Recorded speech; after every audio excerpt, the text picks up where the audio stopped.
Jai Shri Krishna, everybody. We will start with a prayer. અને આજના જે topic છે એના અનુસંધાનમાં આપણે ભાગવતમમાંથી આ પ્રેયર મેં લીધી છે. તો સચ્ચિદાનંદ રૂપાય વિશ્વોત્પત્યાદિ હેતવે તાપત્રય વિનાશાય શ્રી કૃષ્ણાય વયમ નમઃ. હું શ્રી પરમાત્મા કૃષ્ણને વંદન કરું છું, જેનું સ્વરૂપ સચ્ચિદાનંદ છે, જેઓ આ જગતના રચના કરનાર, પોષણ કરનાર અને વિસર્જન કરતા છે, અને જે ત્રિવિધ તાપને પણ દૂર કરનાર છે, એવા કૃષ્ણ ભગવાનને મારા પ્રણામ. હવે આજે આપણો મેં માહિતી મોકલી હતી એ પ્રમાણે ટોપિક છે. લાસ્ટ ટાઈમ આપણે તત્વબોધમાંથી આત્મા શું છે એ વિશે જાણતા હતા. તો આત્મા શું નથી એને નકારાત્મક આપણે લાસ્ટ ટાઈમ જાણ્યું હતું. તો આત્મા સ્થૂલ શરીર નથી, સૂક્ષ્મ શરીર નથી, કારણ શરીર નથી, આત્મા એ પંચકોશ નથી, અને આત્મા એ 3 અવસ્થા નથી. તો આટલી વસ્તુ આત્મા શું નથી એ આપણે અત્યાર સુધી જોઈ. હવે આત્મા શું છે? તો કહે છે કે આત્મા એ સચ્ચિદાનંદ સ્વરૂપ છે. તો એના 3 લક્ષણો બતાવે છે: સત, ચિત, આનંદ. સત સ્વરૂપ શું છે? સત સ્વરૂપ છે એ અસ્તિત્વ, ધેટ ઇઝ એક્ઝિસ્ટન્સ, અથવા તો ઇઝનેસ, એ સત સ્વરૂપ છે. જે પણ વસ્તુ અસ્તિત્વ ધરાવે છે એ સત છે. જે ત્રણેય કાળમાં, ભૂત, ભવિષ્ય અને વર્તમાન કાળની અંદર જે હાજર હોય છે, તે જે અપરિવર્તનશીલ છે તે, અને જે સૃષ્ટિના અધિષ્ઠાન રૂપે છે એ સત છે. ત્યાર પછી આવે છે ચિત્ત. ચિત્ત ઇઝ કોન્શિયસનેસ, અથવા તો જે સભાનતા, ગુજરાતીમાં કહે જેને સભાનતા, એ અથવા તો જ્ઞાન સ્વરૂપ એ ચિત્ત છે. આ જે ચિત્ત જે છે, જે જ્ઞાન સ્વરૂપ છે, એ સ્વપ્રકાશિત છે, એ કોઈ બીજાના દ્વારા પ્રકાશિત થતું નથી. ત્રીજી વસ્તુ છે આનંદ, બ્લિસ, કે જેને માટે આપણું અંતઃકરણ શુદ્ધ હોય તો જ આ બ્લિસનો અનુભવ થઈ શકે છે. એટલે કે એના માટે આત્મશુદ્ધિ અથવા તો મનની શુદ્ધિ અને કોન્સન્ટ્રેશન ખૂબ જરૂરી છે. એટલે કે કોઈ હાઈલી ઇવોલ્વડ વ્યક્તિ હોય એને આ આનંદ પ્રાપ્ત થઈ શકે. બીજી વસ્તુ આપણે જોઈએ કે દ્રગ દ્રશ્ય વિવેક, એનો 20મો શ્લોક છે. એમાં શું કહે છે આત્મા વિશે? તો આમાં કહ્યું છે, અસ્થિ ભાતિ પ્રિય રૂપ નામ. આ પંચ વસ્તુ જે છે, આપણે જે જોઈએ છીએ, સાંભળીએ છીએ અને અનુભવીએ છીએ, એનું વિશ્લેષણ કરતા આપણને 5 લક્ષણો નજરે પડે છે. પહેલા 3 લક્ષણો જે છે, અસ્થિ, ભાતિ અને પ્રિય, એ 3 લક્ષણો છે એ બ્રહ્મરૂપ છે. બાકીના 2 જે લક્ષણો છે, રૂપ અને નામ, એ જગત સ્વરૂપ છે, પ્રકૃતિજન્ય છે, અથવા તો માયા સ્વરૂપ છે. એટલે કે બ્રહ્મની એક શક્તિ છે, જે માયા, જે આ નામ રૂપોને જન્મ આપે છે. હવે અહીંયા લખ્યું કે અસ્થિ એટલે હોવાપણું, ઇઝનેસ, જે સમગ્ર વિશ્વનું અધિષ્ઠાન છે, આપણે વાત કરી ગયા. હવે અસ્તિત્વના ભાન માટે, આપણને અસ્તિત્વનો ખ્યાલ આવે એને માટે એ અસ્તિત્વનું ભાષિત થવું જરૂરી છે. ભાષિત થવું એટલે કે પ્રકાશિત થવું. એટલે જે અસ્થિ જે છે એ ચિત્ત જે આપણે કહીએ છીએ તે એક જ્ઞાન સ્વરૂપ છે, ચૈતન્ય સ્વરૂપ છે, સ્વપ્રકાશિત છે. ત્રીજી વસ્તુ છે પ્રિય. પ્રિય જે છે એ આનંદ છે. આ એક અનુભવ છે, અખંડ આનંદ છે. આ જે છે તે પરિપૂર્ણતાનો આનંદ છે.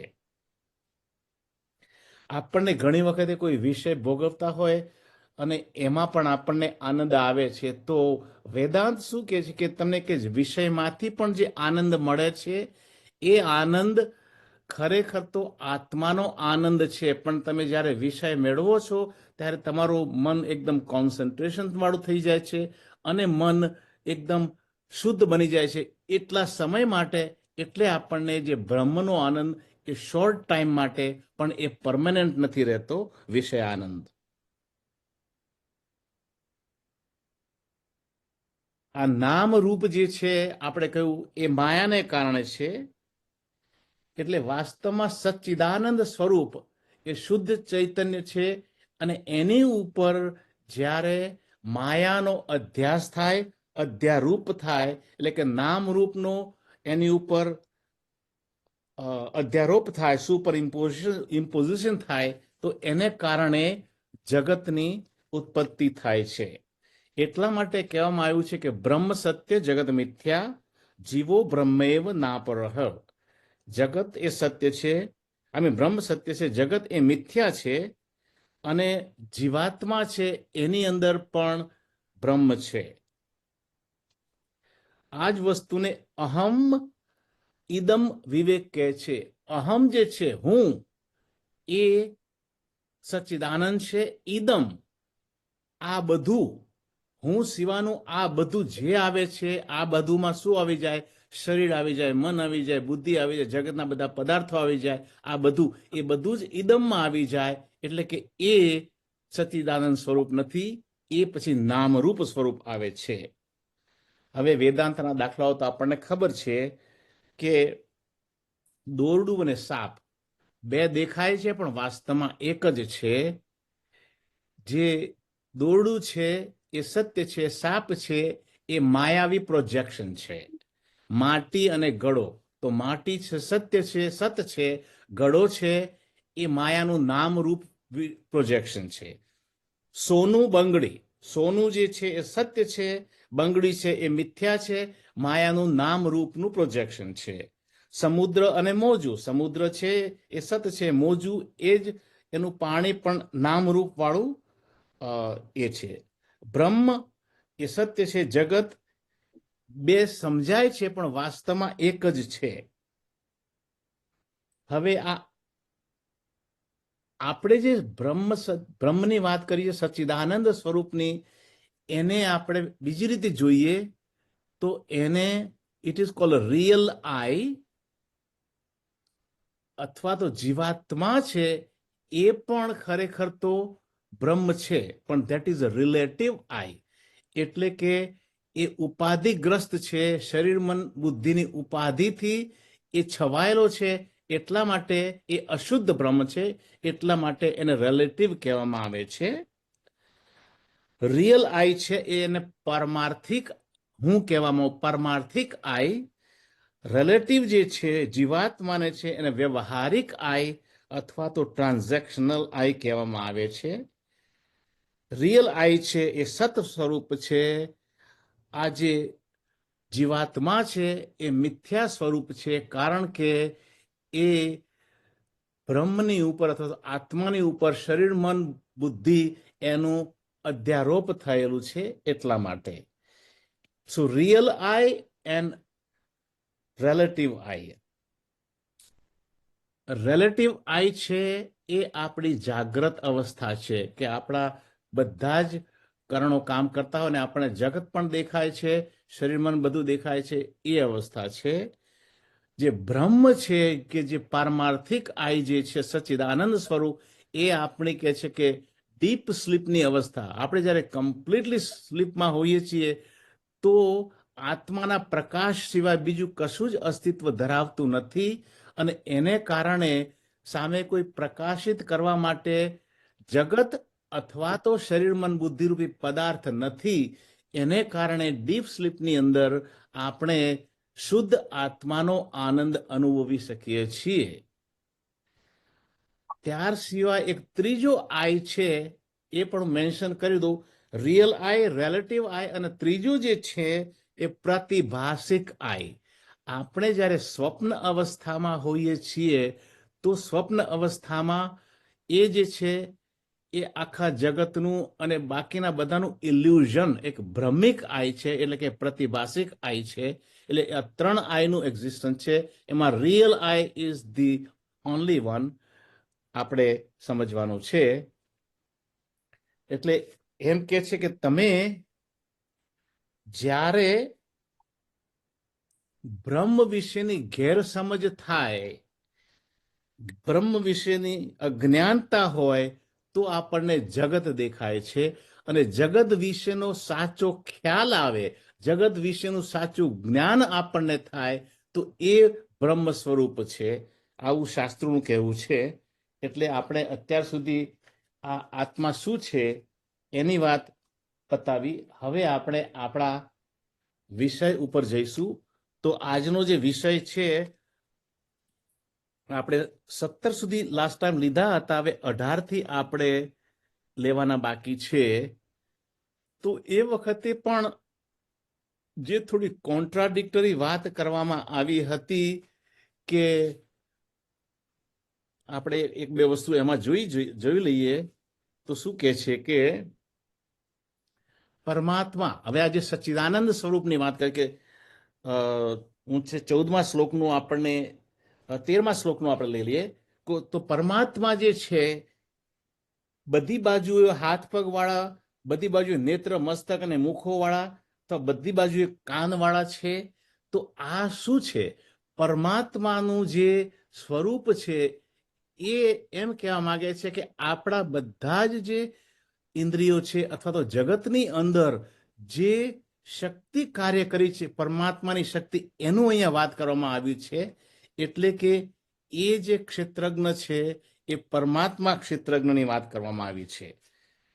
ત્યાર પછી આગળ કહે છે કે પરમાત્મા બધી ઇન્દ્રિયોને જાણવા વાળા છે, પરંતુ પોતે ઇન્દ્રિયો વિનાના છે.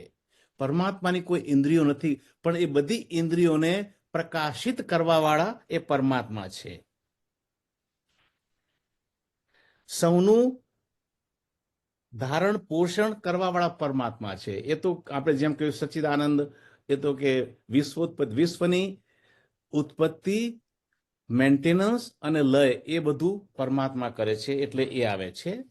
ત્યાર પછી આપણે એક જોયું હતું કે પરમાત્મા અંદર છે અને બહાર છે. આપણે ઘણી વખતે એમ કે આત્મા તો મારી અંદર છે, એટલે આપણને એમ લાગે આત્મા અંદર છે, પણ વાસ્તવમાં જ સચ્ચિદાનંદ સ્વરૂપ છે. આખું વિશ્વ સચ્ચિદાનંદ સ્વરૂપ શું છે કે આખા વિશ્વમાં એ ફેલાયેલા છે. એટલે સચ્ચિદાનંદ સ્વરૂપ એ છે, એટલે કે અંદર અને બહાર છે, ચર અને અચર છે.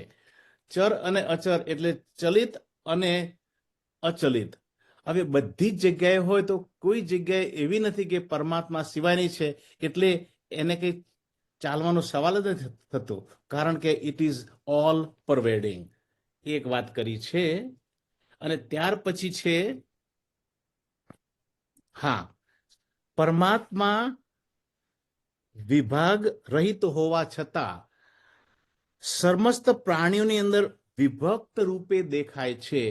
હવે આ આપણે વાત કરી હતી કે સ્પેસ, આકાશ એકદમ કેટલું બધું વિસ્તૃત છે, અને એની અંદર આપણે એક ઘડો બનાવવા, તો ઘડાની અંદર જે આકાશ આવી ગયું એને ઘટાકાશ કહે છે, અને પેલું મહાકાશ છે.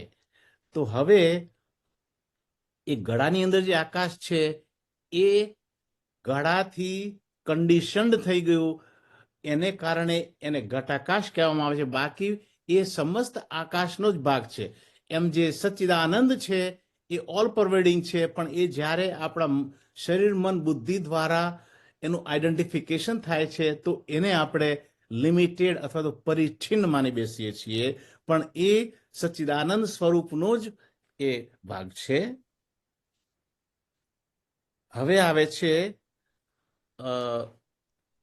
જોઈ લે આપણે અવિભક્तं ચ ભૂતેષુ વિભક્તમિવ ચ સ્થિતम् ભૂતભર્તૃ ચ તજ્ઞેયम् ગ્રસિષ્ણુ પ્રભવિષ્ણુ ચ જ્યોતિષામપિ તજ્યોતિઃ તમસઃ પરમુચ્યતે જ્ઞાનં જ્ઞેયં જ્ઞાનગમ્યં હૃદિ સર્વસ્ય વિષ્ટિતम्.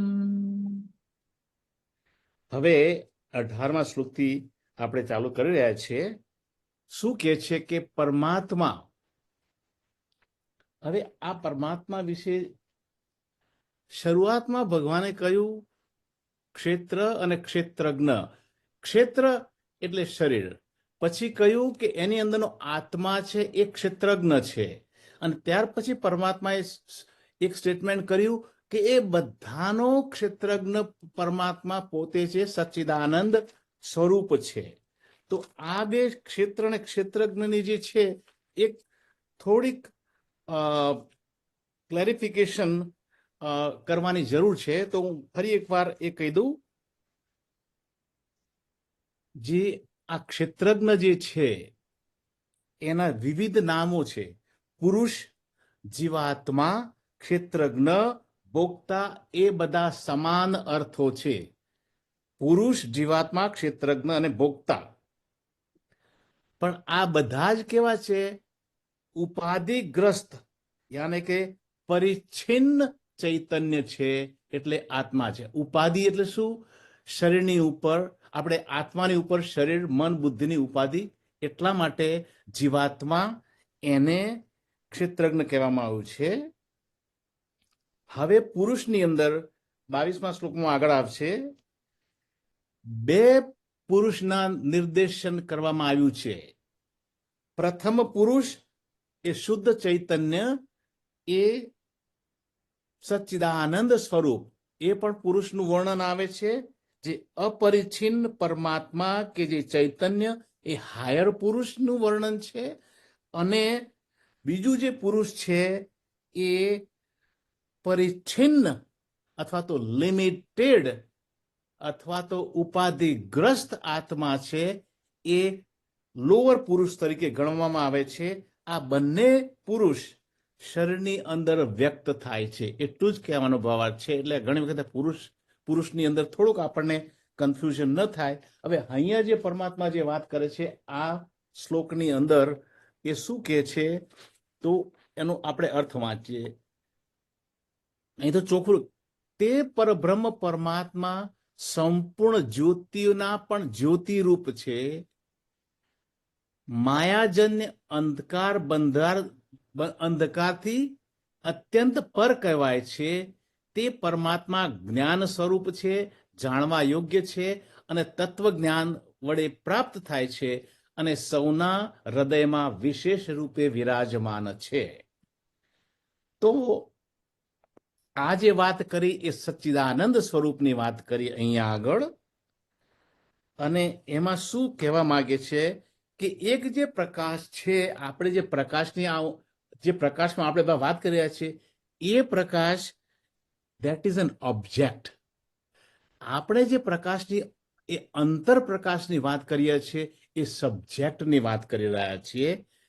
આ બાહ્ય પ્રકાશ છે એ ખરેખર એ દ્રશ્ય છે. આંતરિક જે પ્રકાશ છે એ સાક્ષી છે, એ દ્રષ્ટા છે. આટલું જ બેની અંદર અંતર છે.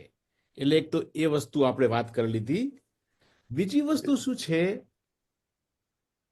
કે કોઈ પણ વસ્તુનું જ્ઞાન આપણને પ્રકાશ હોય તો તેની અંદર જ થાય. પણ ઘણી વખતે આપણે એક અંધારી રૂમ હોય ને એમાં દાખલ થઈએ તો આપણને એ અંધારાનો પણ ખ્યાલ આવે છે. તો એ અંધારાનો ખ્યાલ આવે છે, એ અંધારાનો જે અનુભવ છે, એ અંધારાની સભાનતા છે, એને પણ કોઈક પ્રકાશિત કરે છે. અને એ જે પ્રકાશિત કરનાર જે છે શુદ્ધાત્મા, એ સચ્ચિદાનંદ સ્વરૂપ છે. એટલે એમ કહેવામાં આવે છે એ તો અંધકારને પણ પ્રકાશિત કરે છે.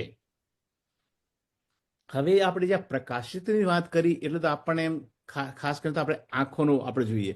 પણ આ જે પ્રકાશ છે જે છે આપણા કાનને સાંભળવાની શક્તિ આપે છે, એ પણ પ્રકાશ છે. Something that we use our ears to hear, આપણી ચામડીને જે સ્પર્શ કરવા માટે જે શક્તિ આપે છે એ પણ પ્રકાશ છે, એ ચૈતન્ય છે.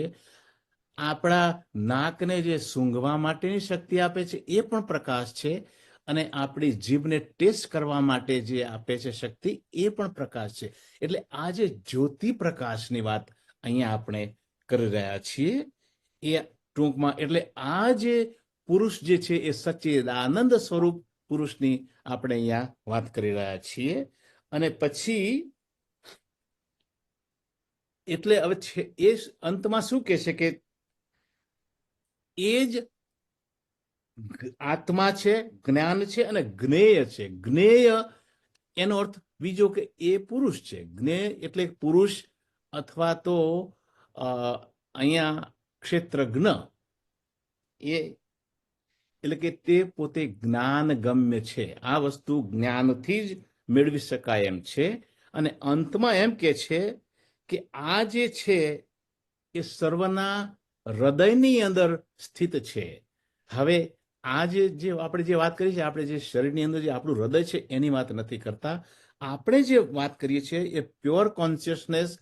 આપણે કોઈ કહે છે કે ભાઈ આ માણસ હૃદયનો શુદ્ધ છે, તો એ એટલા માટે કહીએ છીએ કે એ માણસનો જે કોન્શિયસ છે એ પવિત્ર છે, એના વિચારો શુદ્ધ છે, એને કારણે આપણે એને કહીએ છીએ કે આ હૃદયનું શુદ્ધ છે. એટલે હૃદય જે ગ્રંથિ છે એ પ્યોર કોન્શિયસનેસનું રિપ્રેઝન્ટેશન કરે છે. તત્વજ્ઞાનની દ્રષ્ટિએ હૃદય એટલે કે જ્યાં આગળથી પવિત્ર વિચારોનો ઉદ્ભવ થાય છે, કે જ્યાં આગળ આપણું પ્યોર કોન્શિયસનેસ સ્થિત છે, એને એમ કહેવા માટે. એટલે આ જે વાત કરી એ સચ્ચિદાનંદ સ્વરૂપની વાત કરી. હવે આગળનો શ્લોક આપણે શું કહે છે જોઈ લઈએ. તો આ પ્રમાણે ક્ષેત્ર, જ્ઞાન અને જ્ઞેય. જ્ઞેય એટલે કે જાણવા લાયક. તો જ્ઞેય એટલે શું? ક્ષેત્રજ્ઞ, પુરુષ, પછી એ પરમ પુરુષ, બધું જ સંક્ષિપ્તથી કહેવામાં આવ્યું છે. પછી પરમાત્મા કહે છે કે મારો ભક્ત જેને જાણીને મારા સ્વરૂપને પામશે. એટલે કે જે સચ્ચિદાનંદ. હવે આ જે છે તો ખાલી આપણે જાણવાનું નહીં, પણ એનો અનુભવ, આ એક અનુભવીજન્ય જ્ઞાનની વાત કરે છે કે જે આ વર્ણન જે વેદોમાં કરવામાં આવ્યું છે, આ ગીતાની અંદર જે સિદ્ધાંતની વાત કરવામાં આવી છે, સચ્ચિદાનંદ સ્વરૂપ, એ જે સાધકનું હૃદય એકદમ શુદ્ધ હશે, કોન્સન્ટ્રેશન વાળું હશે, તો એને આ જ્ઞાન શક્ય છે, અને એ મારો ભક્ત કહેવાશે. અહીંયા પણ થોડી એક બે વાત આપણે થોડીક વાત કરી લઈએ.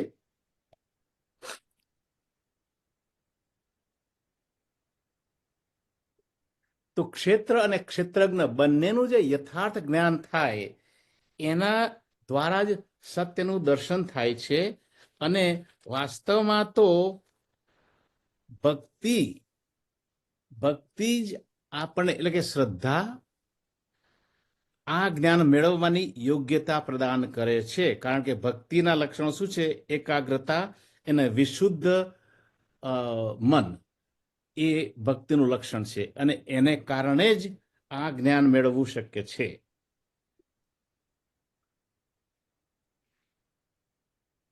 જે મને અનન્ય ભક્તિથી ભજે છે તેને હું યોગ બુદ્ધિ આપું છું, અને આ યોગ બુદ્ધિ દ્વારા તે આ જ્ઞાન મેળવી અને મુક્તિ મેળવી શકશે. એવું આનું ઉપસંહાર એટલે કે શોર્ટ સમરી કરવામાં આવી છે. હવે આપણે જે આગળ વધીએ છીએ, પ્રકૃતિ અને પુરુષ. આ ચેપ્ટર ચાલુ થયું શાનાથી? ક્ષેત્ર, ક્ષેત્રજ્ઞ. તો પ્રકૃતિ અને પુરુષ એ બીજા નામો છે. પ્રકૃતિ એટલે કે ક્ષેત્ર, પુરુષ એટલે કે ક્ષેત્રજ્ઞ અથવા તો જીવાત્મા, અથવા તો પછી હાયર ક્ષેત્રજ્ઞ સચ્ચિદાનંદ સ્વરૂપ પરમાત્મા. એની ચર્ચા હવે ચાલુ થાય છે. તો એ 19, 20 અને 21 આ 3 શ્લોકોની અંદર એને આવરી લેવામાં આવ્યું છે. તો આપણે એ 3 શ્લોકો પહેલા સાંભળી લઈએ. હવે પાછું થોડુંક ક્લેરિફિકેશન હવે વળી પાછું આવી રહ્યું છે પ્રકૃતિ અને પુરુષનું. પહેલામાં પહેલું તો આપણે 19, 20 અને 21 મેં પેલું જે કહ્યું એ પહેલા એ આ જે પહેલો શ્લોક નથી, એટલે 19, 20 ને 21 હવે છે. તો કહે છે કે હે અર્જુન, પ્રકૃતિ અને પુરુષ બંનેને પણ તું અનાદિ જાણ, અને રાગ દ્વેષાદિ વિકારોને પણ ત્રિગુણાત્મક સંપૂર્ણ પદાર્થો સહિત પ્રકૃતિમાંથી જ ઉત્પન્ન થાય છે. આપણે પહેલા પ્રકૃતિની વાત જ્યારે આગળના અધ્યાયમાં આવી ગઈ, તો પ્રકૃતિની અંદર એ તત્વો ઉપરાંત એના વિકારો એ પણ એનું વર્ણન કરવામાં આવ્યું છે. એટલે પહેલામાં પહેલું શું કહે છે ભગવાન, કે આ જે પ્રકૃતિ છે એ અનાદિ છે અને પુરુષ પણ અનાદિ છે, બિગિનિંગલેસ. આપણે ક્યારથી જીવાત્મા થયા આપણને ખબર નથી, કારણ કે આપણે પરમાત્મા સ્વરૂપ હોવાનું આપણને યાદ પણ નથી. એટલે કે અનાદિ છે.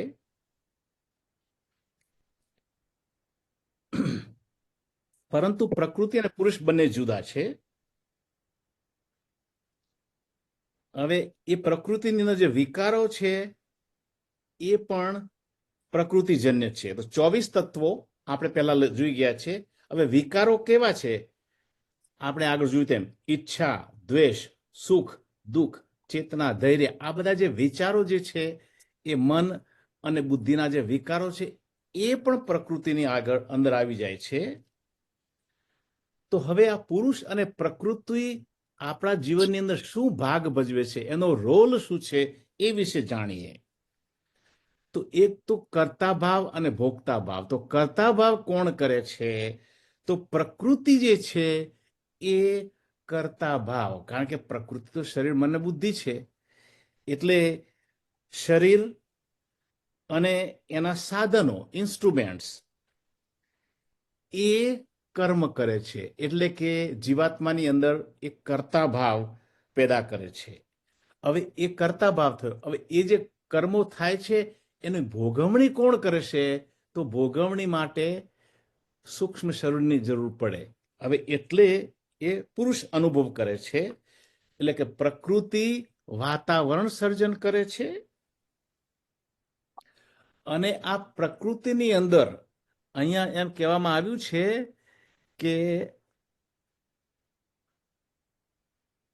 આગળના એટલે 20ની અંદર એવું કે છે કે પ્રકૃતિ સ્થિત 21માં છે.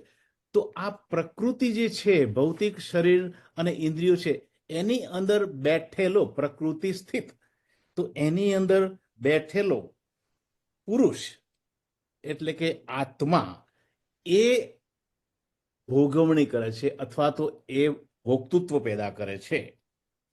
તો આ કયો પુરુષ છે? અહીંયા જે હવે વાત કરીએ છીએ તે પ્રકૃતિની અંદર સ્થિત. તો આ હવે વાત થઈ જીવાત્માની. તો પ્રકૃતિ છે એ કાર્ય કરવાનું વાતાવરણ ઊભું કરે છે. એ પ્રકૃતિ અંદર બેઠો જે પુરુષ છે એ ભોગતા બને છે. પુરુષ એટલે કે identification with the body, mind, intellect. પરમાત્મા વેન આઈડેન્ટિફાઈડ, અથવા તો સચ્ચિદાનંદ પરમાત્મા when identified, when conditioned, when ઉપાધિગ્રસ્ત with body, mind, intellect becomes જીવાત્મા. તો હવે આપણે આ જીવાત્માની વાત કરી, કારણ કે આ ભોક્તૃત્વ છે. એટલે કે શરીરની અંદર કર્તૃત્વ એ પ્રકૃતિ કરે છે, અને પુરુષ છે એ ભોગવણી કરે છે. Consciousness identified again with BMI, same thing, that is જીવાત્મા. જીવાત્મા ક્ષેત્રજ્ઞ પુરુષ એ સુખ દુઃખનો ભોગતા છે. પ્રકૃતિ એ કર્તૃત્વ પેદા કરે છે, પુરુષ છે એટલે કે જીવાત્મા એ ભોક્તૃત્વ થાય છે. અને પછી એની અંદર બીજી એક વસ્તુ કઈ છે કે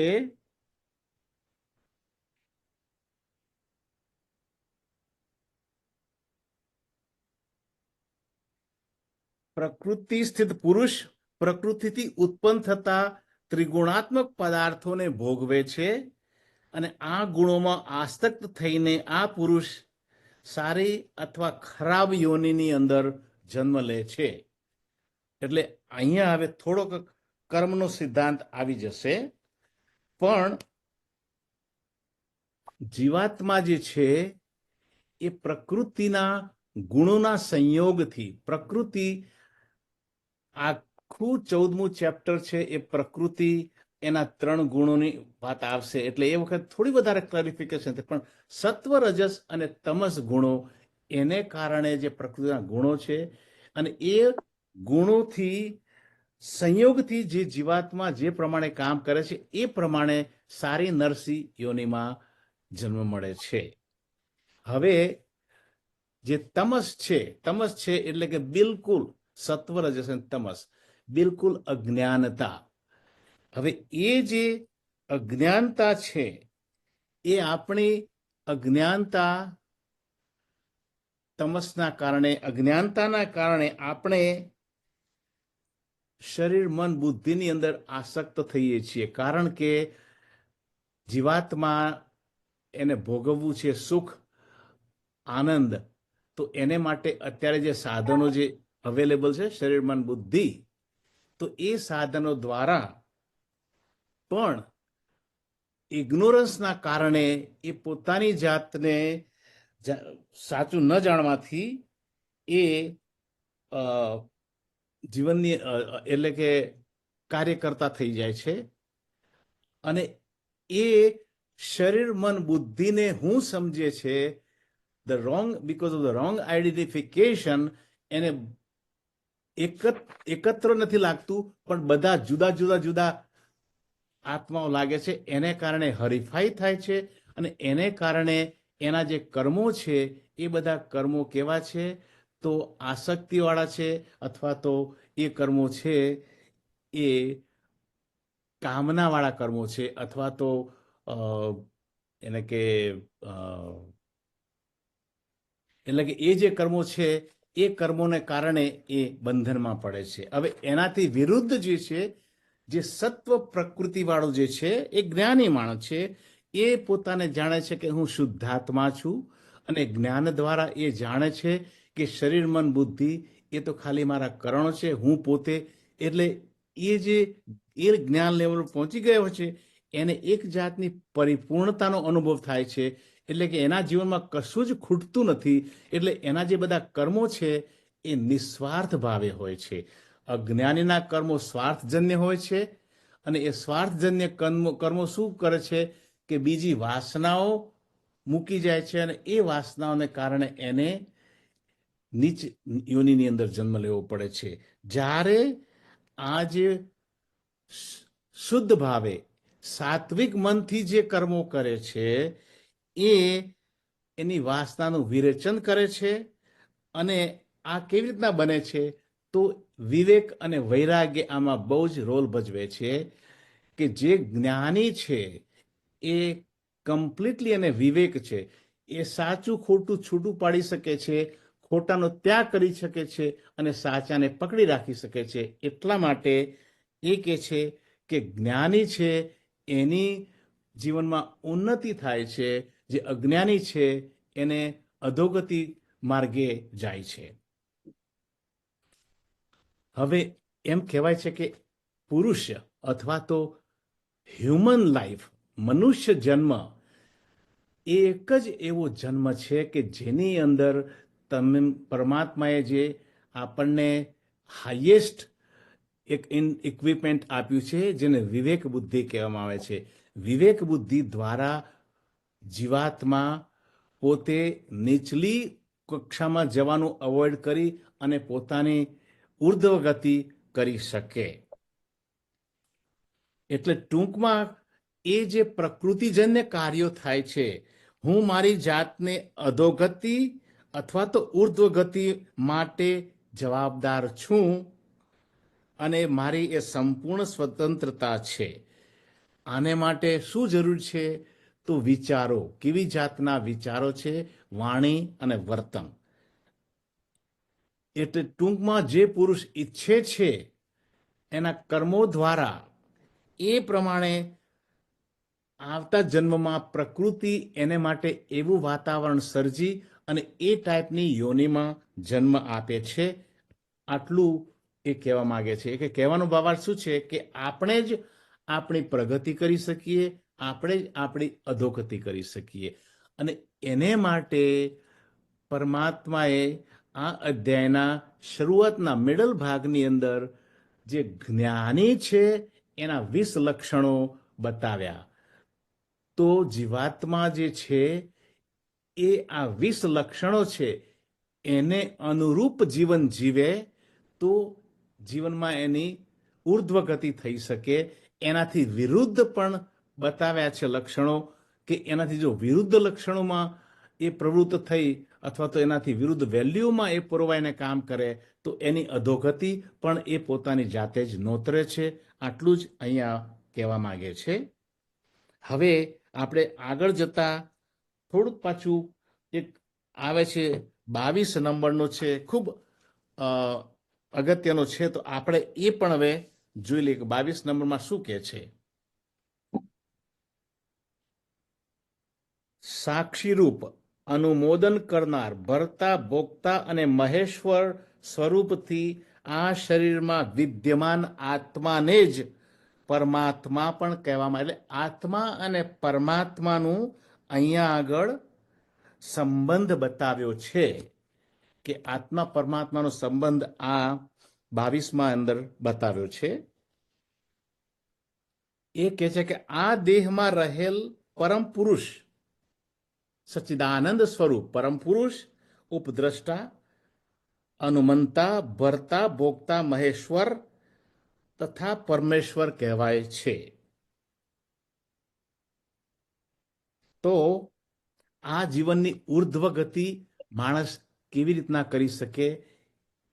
હવે વેદાંતની અંદર એક બીજી વસ્તુ આવે છે, ફરી મને હવે અને એ કે આપણી જે મુસાફરી છે, આજે પ્રગતિની મુસાફરી છે, સ્થૂલથી સૂક્ષ્મ તરફની છે, પ્રકૃતિથી પરમ પુરુષ તરફ છે, ક્ષેત્રથી ક્ષેત્રજ્ઞ તરફ છે, અને બહારથી અંદર તરફ છે, અથવા તો સ્મોલથી લાર્જ તરફ છે. હવે આપણે એ જોઈ લઈએ. તો સૌ પ્રથમ તો એવું કહેવાય છે કે ઓબ્જેક્ટ, જે જગતના પદાર્થો છે એની ઉપર એનાથી ઉચ્ચ એટલે એનાથી સૂક્ષ્મ છે એ આપણી જ્ઞાનેન્દ્રિયો છે. આપણી જ્ઞાનેન્દ્રિયોથી ઉપર આપણું મન છે. ઉપર એટલે કે હાયર લેવલ અથવા તો સૂક્ષ્મ, કે જે ઉપરનું જે છે એ નીચાને કંટ્રોલ કરે છે. બાય ધ વે, આપણે જગતના જે બાહ્ય પદાર્થોનું જે છે એનું કંટ્રોલ આપણી જ્ઞાનેન્દ્રિયો કરે છે. જ્ઞાનેન્દ્રિયોનો કંટ્રોલ આપણું મન કરે છે. મનનો કંટ્રોલ આપણી બુદ્ધિ કરે છે. બુદ્ધિનો કંટ્રોલ આપણો અહંકાર કરે છે. અને એનો કંટ્રોલ છે તો આપણો આત્મા, જે પરમાત્મા જે છે એ કરે છે. એટલે આ એક આપણી એક મુસાફરી છે, સ્થૂળથી સૂક્ષ્મ તરફની, બહારથી અંદર તરફથી, અને આ એક પ્રગતિની મુસાફરી છે. તો એ જ મુસાફરી બાબતમાં હવે આપણે જોઈએ તો આ ઇવોલ્યુશન ઓફ અ સિકર, જે સાધક છે એની પ્રગતિ કેવી રીતના થાય છે. તો આપણે માનો કે કોઈક વ્યક્તિ છે તે જીવનની અંદર કે પરમાત્માને નથી માનતો, તો એ પછી શું કરે છે કે ખાવું પીવું અને મોજ કરવું, એટલે ઇન્ડલ્જન્સ, બાહ્ય પદાર્થોને એ ભોગવીને આનંદ મેળવવામાં જ એ પડી જાય છે. પણ એવું કહેવાય છે કે અતિ અતિશય ભોગથી પણ ઘણી વખતે બધા પ્રશ્નો થતા હોય છે. અતિશય ભોગથી શરીરમાં અશક્તિ આવે છે અને શરીર રોગ મંદિર બની જાય છે. અતિશય ભોગથી મનની અંદર એ એક જાતની આદતો, એડિક્શન અથવા તો મન એનો ગુલામ બની જાય છે અને બુદ્ધિથી આપણને કોઈ પ્રેમ કે આદર આપતું નથી, કારણ કે એવા જે માણસ જે ભોગતૃત્વવાળા હોય, આમ તેમ ભોગવતા હોય, એને કોઈ સમાજમાં માન કે મર્યાદા ના મળે. એટલે આ ત્રણેય લેવલ પર એ વ્યક્તિ દુઃખી જ હોય છે. હવે આ જે વ્યક્તિ છે એ ઘણી વખતે જ્યારે જીવનમાં ઇનફ મુશ્કેલીઓ આવે ત્યારે એમ થાય કે આટલું બધું હું ભોગું છું છતાં પણ મને કેમ સુખ નથી મળતું. ત્યારે પછી એને એક ઇન્ટ્રોસ્પેક્શન થાય છે, એ અંતરદર્શન કરે છે અને એ અંતરદર્શન કરી અને કંઈક જીવનનો હેતુ ગોતવા માટે પ્રયત્ન કરે છે.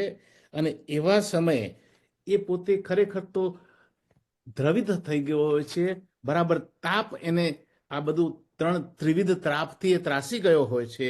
તો હવે ઘણી વખતે ભગવાન પછી એને કંઈક રસ્તો બતાવે તો એ સત્સંગ તરફ વળે છે અને એ કોઈ સારા પુરુષનું જ્ઞાન અથવા તો પછી એ આપણા જે બધા જે સ્ક્રિપ્ચર્સ છે આપણા, એની અંદરથી એ જ્ઞાન મેળવે છે. અને હવે એને એવો ખ્યાલ આવે છે કે કોઈક એવી શક્તિ, હજુ ભગવાન છે એવું કદાચ ના મળે, પણ કોઈક એવી શક્તિ મારી અંદર છે કે એવું એને એટલે કે એક ઉપદ્રષ્ટા બને છે. પોતાની અંદર એક એને એક શક્તિ દેખાય છે, એને એનો એક અનુભવ થાય છે. અને જેમ જેમ જેમ જેમ એ પછી એમાં આગળ વધે છે તો પછી એ શક્તિ એ કે જેને ભગવાન કે જે allows him to do something good, એટલે કે આ અનુમંતા, આ જે શક્તિ એને કંઈક સારું કરવા માટે પ્રેરણા આપે છે, અનુમતિ આપે છે. એટલે હવે એ વ્યક્તિ અનુમંતા અને એને જીવનનો એક માર્ગ મળી જાય છે. એની અંદર એક વોઇસ ઓફ કોન્શિયસનેસ આવે છે કે જે એને અનુમતિ આપે છે કે આ રસ્તે તારે આગળ વધતા, અને એને પોતાને થોડો થોડો અનુભવ પણ થાય છે, થોડીક શાંતિ પણ મળે છે, થોડું સુખ પણ મળે છે. એટલે એમ લાગે છે કે આ રસ્તે this is a more of a permanent happy માર્ગ. એ પ્રમાણે એ વ્યક્તિ આગળ ચાલે છે. તો આ જે ભગવાન છે અંતર્યામી બની અને એને ગાઈડ કરે છે. હવે ભગવાન એને ભરતા એટલે કે એના સપોર્ટર બને છે. એની જે ઈચ્છાઓ હોય છે એ ઈચ્છાઓ સાત્વિક હોય છે હવે, એટલે એ ઈચ્છાઓ ભગવાન પૂર્તિ કરે છે. જેમ કે પ્રેમ છે, કે એને પછી સાંત્વન છે, કે જ્ઞાન છે, એ એને મળવા માંડે છે. એટલે હવે એ એને એમ થાય છે કે મારી અંદર આ જે મને જે આપી રહ્યા છે એ પણ વિશ્વનો માલિક, એટલે એ મહેશ્વર તરીકે એને અનુભવ થાય છે. આ એક સ્ટેજીસ ઓફ ઇવેલ્યુએશન છે, જીવનની પ્રગતિ બતાવી છે. એટલે હવે શું છે કે જે માણસ ભોગતાથી સ્ટાર્ટ થયો હતો એ ભગવાનનો ભક્ત બની ગયો છે. અને આ પરિવર્તન આવવાથી એનું મન છે તો થોડુંક સ્થિર થાય છે, એટલે કે ચંચળતા ઓછી થાય છે. અને મનની અંદર જે સ્વાર્થી ઈચ્છાઓ હતી એ ધીમે ધીમે ધીમે શમવા માંડે છે અને એનું મન વિશુદ્ધ બનતું જાય છે. આવા સમયે પછી એને પાછા કોઈ સદગુરુ મળે અને એમાંથી એને શ્રવણ મનન અને નિધિ ધ્યાસન થાય છે.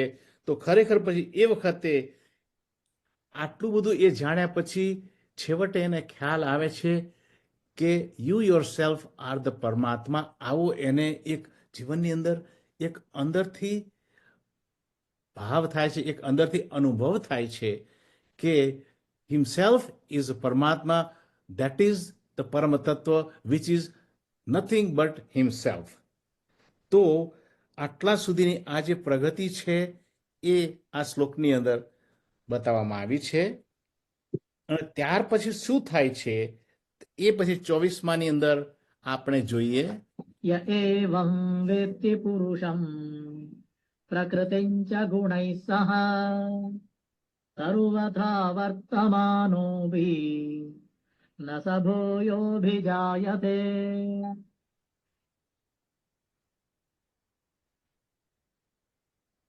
તો હવે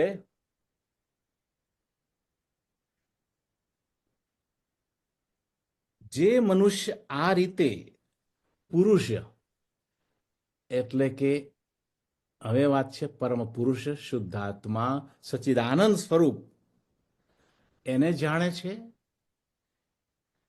ગુણો સહિત પ્રકૃતિને જાણે છે, પ્રકૃતિના ગુણો અને એના વિકારો સહિત જે જાણે છે તે બધી રીતે કર્તવ્ય કર્મો કરવા છતાં પણ પુનર્જન્મ પામતો નથી.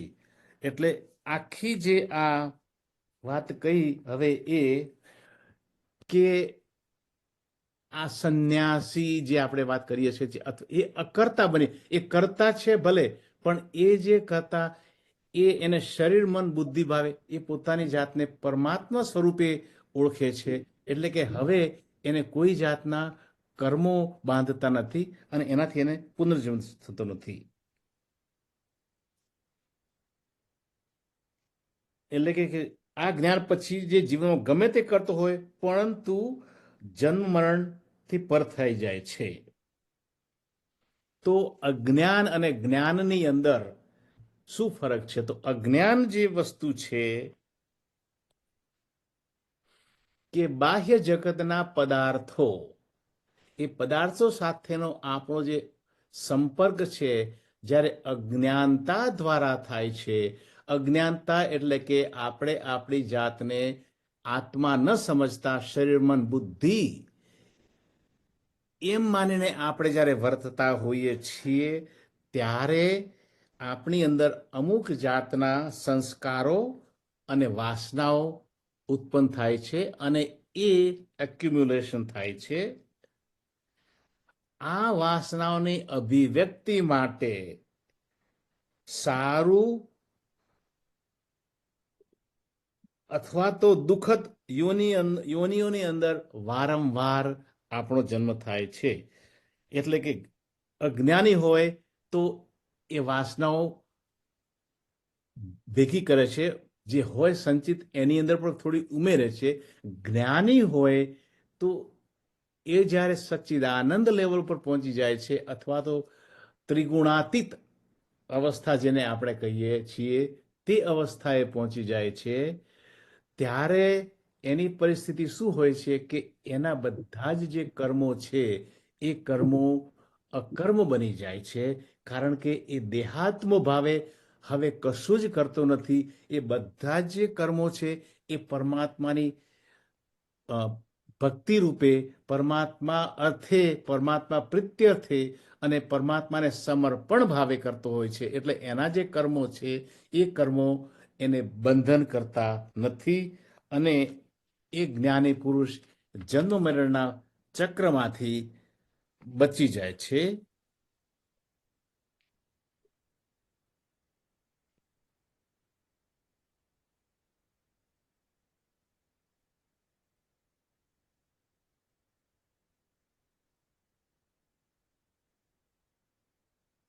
ગીતાનો સંદેશ હવે આટલા સુધી આપણે આ જે એમાં એક જ સંદેશ છે કે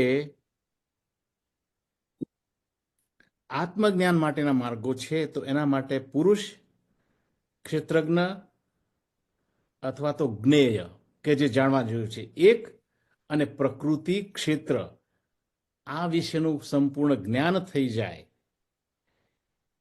તો આ જન્મ મરણનો ફેરો ટળી જાય છે. ગીતા એટલું જ કહે કે જન્મ મરણનો જે ફેરો છે એ ટાળવા માટે choose God, don't choose the world. Enjoy the world, but enjoy the world with a complete detachment without being attached to the worldly enjoyment. That is how you live the life. એટલે કે તમે સચ્ચિદાનંદ સ્વરૂપ છો, તમે પારમાર્થિક જીવ છો, એ પ્રમાણે તમે જીવન જીવો અને તમારો જે રોલ છે, તમારો જે વ્યવહારિક જે રોલ છે એ રોલ તમે ભજવો, પણ તમારું ધ્યેય શું, તમારું સાચું સ્વરૂપ શું છે એનું હંમેશા સ્મરણ રહેવું જોઈએ. મુંડકો ઉપનિષદમાં એક આજે કે બે પક્ષીઓ એક ઝાડ ઉપર એટલે કે શરીરની અંદર બે પક્ષીઓ બેઠા છે. એક પક્ષી છે પરમાત્મા અને જીવાત્મા. એક પક્ષી ફળ ખાય છે, જીવાત્મા એ કર્મ ફળ ભોગવે છે. બીજું પક્ષી છે એ ફક્ત એને જોયા કરે છે, જે પરમાત્મા છે. એક પક્ષી દુઃખી છે જ્યારે બીજું પક્ષી એને જુએ છે. અને આ પ્રમાણે એ બંને પક્ષીઓની જુદી જુદી ભવ્યતા બતાવવામાં આવી છે. આ મુંડકો ઉપનિષદની અંદરથી એક દાખલો મને મળ્યો છે. હવે અત્યાર સુધી જે કહેવાલાયક હતું કે ક્ષેત્ર, ક્ષેત્રજ્ઞ અને સચ્ચિદાનંદ સ્વરૂપ એ આ જ્ઞાનનો જે વિષય છે એ આ છે. તો હવે કોઈને પણ કોઈ ક્વેશ્ચન હોય તો આપણે આની ઉપર થોડીક વાત કરીએ, કારણ કે આપણી પાસે 10 મિનિટનો સમય હજુ બચેલો છે. So let S C if anybody has any question. જય શ્રી કૃષ્ણ. હસમુખભાઈ, તમે દર વખતે બે શબ્દો કહેતા હો છો, કાંઈ ઉમેરો. પછી તો કનુભાઈને બે શબ્દો કહેવા હોય કોઈને પણ. ચોક્કસ. આપણને બધાને આનંદ જોઈએ છે. We want to become happy. બરાબર. તો હેપી બનવા માટે આપણે શું કરવું જોઈએ? એક ટેકનિક છે. Let S see the baby child. Baby child છે એ કશું બોલી શકતો નથી, કશું કરી શકતો નથી, કશું જાણતો પણ નથી, એની પાસે કશું હોતું પણ નથી, છતાં પણ હેપીએસ્ટ પર્સન હોય છે આ અર્થમાં. એ કોઈ પણ દેશનો હોય, કોઈ પણ જાતિનો હોય, he is the happiest person. બરાબર. Baby child. તો એની ટેકનિક શું છે તે આપણે જોઈએ. બેબી ચાઇલ્ડને જ્યારે શરીર દુખે, કે એને ભૂખ લાગે, એને તરસ લાગે, તેને ખબર છે કે હું કશું કરી શકતો નથી, એટલે એ રડે છે. તરત જ એની માં ને ખબર પડે છે, એટલે એમની માં આવે છે અને એની બધી જરૂરિયાતો પૂરી કરે છે. એટલે એને ખબર છે કે હું કશું કરી શકતો નથી, એટલે હી બીકમ ઇગોલેસ. એને કોઈ અહંકાર હોતો નથી. અને એ તે જુએ છે કે 99% of the time same lady comes to me અને જરૂર અડધી તારે અને મારી બધી જરૂરતો પૂરી કરે છે. હી સેક્રિફાઈસ એવરીથિંગ એન્ડ એટેન્ડ હિમ. એટલે ચાઇલ્ડને ખબર પડે છે કે આ લેડી છે, આ સ્ત્રી એ મને પ્રેમ કરે છે, શી વેલ્યુઝ મી અને આઈ એમ ઇમ્પોર્ટન્ટ ફોર હર. એટલે એને એવું થાય છે કે જે મારો સોર્સ ઓફ હેપીનેસ છે એ મારી આ મધર જ છે. એટલે as long as I am with my mother, હું મધર પાસે હોઉં ત્યાં સુધી હું આનંદમાં છું, સુખી છું એમ. એટલે એ મધરને છોડતો નથી. હવે એક વખત આ ઇન્ડિયાનો દાખલો છે. એક વખત એની માને બહાર જવું હતું, ઘરમાં કોઈ હતું નહીં, એટલે એ પડોશીની ઘેર જાય છે. પડોશીને કહે છે કે આ મારો ચાઇલ્ડ છે, બાળક છે, અને તમે રાખો, હું એને રમકડા આપું છું, અને તમે એને હું 10 મિનિટ અડધો કલાક પાછી આવી જાઉં છું. પણ તે પેલા જુએ છે કે ભાઈને કે છોકરો શું કરે છે, નાનો છોકરો. તો પહેલા તો થોડુંક વાર રમે છે, પછીથી આમ તેમ જુએ છે, એને એની માં દેખાતી નથી, એટલે રડે છે. એટલે પેલી પડોશન છે એની પાસે આવે છે અને એને ખોરામાં લે છે, સમજાવે છે, બધું કરે છે, છતાં પણ એ માનતો નથી અને ખૂબ જ જોરથી રડે છે. ત્યારે પેલી એની માં દોડતી આવે છે અને એને લઈ લે છે. એટલે એને ખબર છે કે મારો સોર્સ ઓફ હેપીનેસ મારી મધર જ છે. એટલે સી કન્ક્લુઝ એ છોકરો નક્કી કરે છે કે મધર ઇઝ નિત્ય અને એવરીથિંગ અધર ઇઝ અનિત્ય. આ એને વિવેક આપણે હવે શીખવો જોઈએ એમાંથી. એટલે આપણે લોકોએ પણ આ શીખવાનું છે એમાંથી કે આપણે માનીએ છીએ કે મારી પાસે બધું હું બધું જાણું છું, હું બધું કરી શકું એમ છું, મારી પાસે ઘણું બધું છે, પણ ખરેખર આ બધું મારું ભગવાને આપેલું છે. જે શક્તિ જે ભગવાન આપી છે તે જો લઈ લે એ શક્તિ, તો આપણે કશું કરી શકતા નથી. એટલે we have to become egoless like by baby child. અને ભગવાન આપણા માતા પિતા છે. આપણે પ્રાર્થના કરીએ છીએ, તમે એવા માતા, તમે એવા પિતા. અને લાઈફ એ આપણે જાતે નથી આવી. Life belong, it's a gift from the god. એટલે આપણે આના માટે આપણે એ જ કરવું છે કે અને ભગવાન આપણને છે ને જેમ મધર અને છોકરા પ્રેમ કરે છે એમ ભગવાન આપણને પ્રેમ કરે જ છે. એ રીતે પ્રેમ કરે છે કે આપણા આવતા પહેલા બધું તૈયાર રાખે છે. બધું પાણી, હવા, પાણી, ખોરાક, ઇવન મધરના દૂધ પણ તૈયાર રાખે છે. બધું તૈયાર રાખે છે આપણા માટે. તો વી શુડ અન્ડરસ્ટેન્ડ.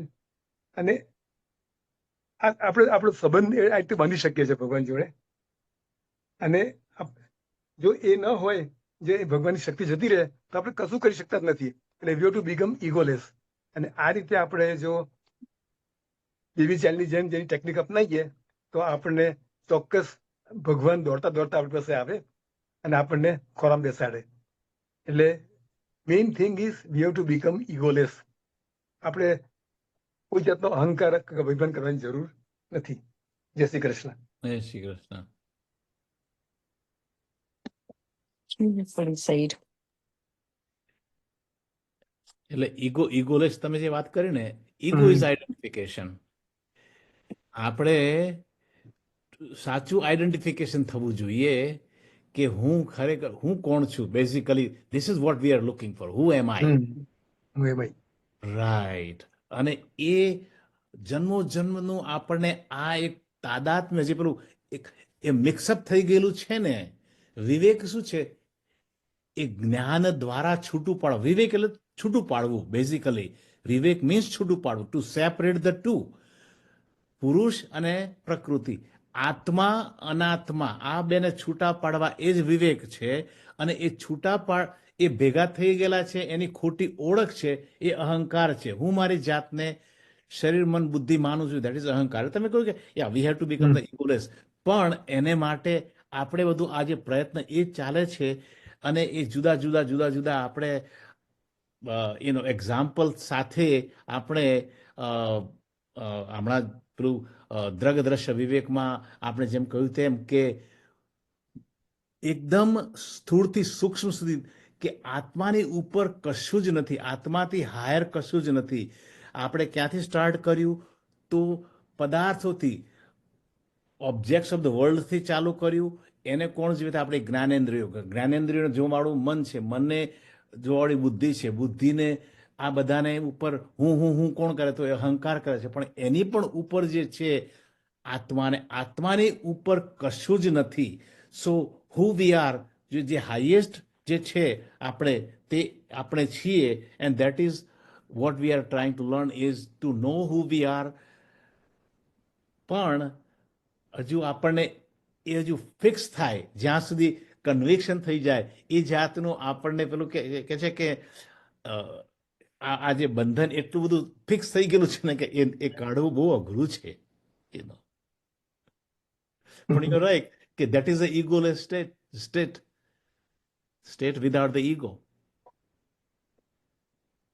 બેબી ચાઇલ્ડની જેમ કરવું પડે. બેબી ચાઇલ્ડ જે કરે છે એ કરવું પડે. એ તો પરમાત્માને બીજું એમાં કહ્યું ને, શ્રદ્ધા અને સમર્પણ, કે ધીસ ઇઝ માય ભરતા. બધી જ વસ્તુ મારી ત્યાંથી જ મળે છે. એ વિશ્વાસ, જેમ બેબીને મધર જેમ વિશ્વાસ હોય છે એ ટાઈપનો છે. Yeah, ચાલો we have to remind ourselves આખા દિવસમાં વારંવાર, કારણ કે એટલું બધું જલ્દી બધી ક્રિયાઓ થતી હોય છે, લાઈક ફેમિલી, આપણી પૈસા, આપણું બીજા બધી આપણી જવાબદારીઓ. એટલે એમાં બહુ જ કોન્સ્ટન્ટ આપણે રિમાઇન્ડ કર્યા કરવું પડે છે. એ મેઇન છે, પ્રેક્ટિસ કરવી પડે. વિવેકાનંદ કહે કે ડિવિનાઇઝ યોર ડેઇલી એક્ટિવિટી. બધી જ પ્રવૃત્તિની અંદર પરમાત્માના દર્શન. To divinize the life, that is basically the aim of the સત્સંગ. કે બધી જ વસ્તુમાં દિવ્યતાના દર્શન. And that is how we live the life. We have to try. આપણે આપણા એક બેબી સ્ટેપ્સ છે, અને we are all trying to reach to that level. પણ we are learning, like something કોક વખત ગુસ્સો આવે કે કોક વખત એક લાઈક 5% જેવી બી લાઈક ઈર્ષ્યાનો ભાવ આવે તો પણ તરત યાદ આવે કે સત્સંગમાં કીધું તું આમ નહીં બરાબર, આપણે જો ખોટા રસ્તે જઈએ છીએ, આપણો માર્ગ નથી, હવે આપણે આમાંથી પાછા નીકળી જાવ. That is true. ચાલો હવે આપણે આવતી વખતે હવે ટોપિક પાછું બદલાવાનું છે કે આ જે આત્મજ્ઞાનના જુદા જુદા રસ્તાઓ various path by which we can get this knowledge. We will be starting that, which is also a totally a new theme. So starting next Wednesday, that is what we will be approaching. આપણે એ દરમિયાન હવે આપણે time થયો છે તો પ્રાર્થના કરી લઈએ. ઓમ પૂર્ણમદઃ પૂર્ણમિદં પૂર્ણાત પૂર્ણમુદચ્યતે પૂર્ણસ્ય પૂર્ણમાદાય પૂર્ણમેવાવશિષ્યતે. જય શ્રી કૃષ્ણ. Good night. જય શ્રી કૃષ્ણ સર્વેને બધાને. જય શ્રી કૃષ્ણ. Thank you. જય શ્રી Next કૃષ્ણ week. બધાને. જય શ્રી થેન્ક યુ. IK, હા બોલો. I found out that તમારા જે સ્ક્રીન ઉપર છે ને પાર્ટિસિપન્ટ્સ હશે, પાર્ટિસિપન્ટ્સ આ પાર્ટિસિપન્ટ્સ મેં જોયું. એના ઉપર ક્લિક કરો. બરાબર. હવે મેં